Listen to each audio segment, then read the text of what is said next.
muchachos, pues acá hicimos una capturita pequeñita, pero pues entonces le vamos a hacer la liberación, está sana, y no la lastimamos mucho. Es una saletica pues muy bonita, pero pues le vamos a hacer su respectiva liberación porque pues está muy pequeñita.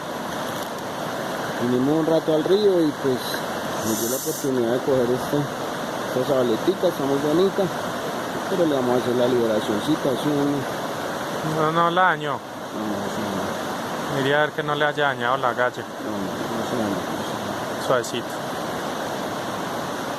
Muestra. Revisémosla. Está bien. Revisémosla que no haya dañado la galla. No, está bien porque no. No, quedó súper bien. A ver. Le vamos a hacer la liberacióncita. Espera. La especie. Listo.